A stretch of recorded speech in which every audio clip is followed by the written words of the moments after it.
and retraining your own brain to start thinking differently. So how do you do that? Who wants to know? It's a very simplistic exercise. Now, what we need to understand about thoughts is, number one, thoughts are never singular. There's always multiple voices in your head when you think. For you to be able to think, you need to have an internal conversation. And sometimes it's a group discussion. Yes, you know what I'm talking about, right?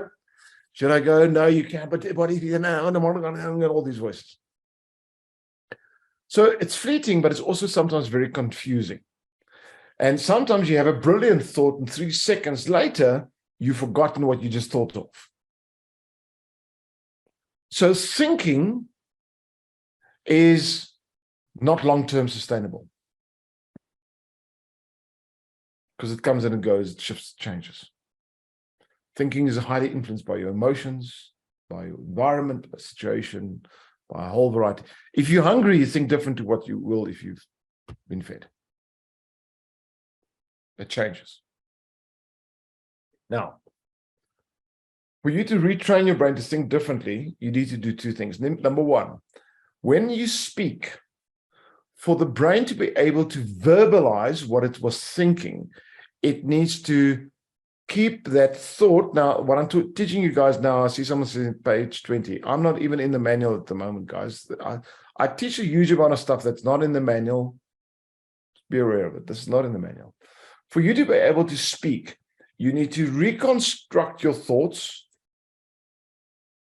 in a more strategic, logic, analytical way for you to be able to verbalize it.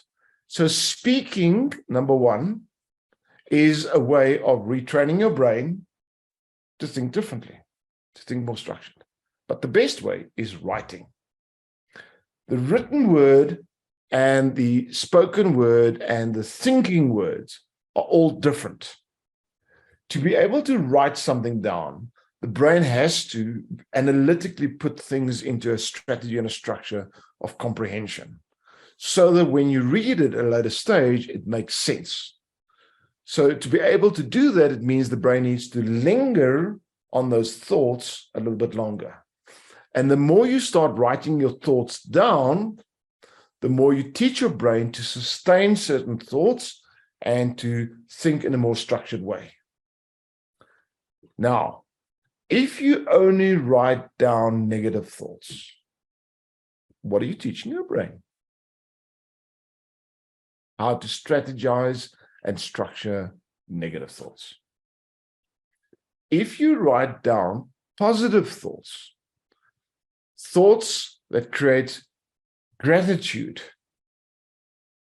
thoughts that create hope, thought that creates passion, thoughts that create stimulation, excitement.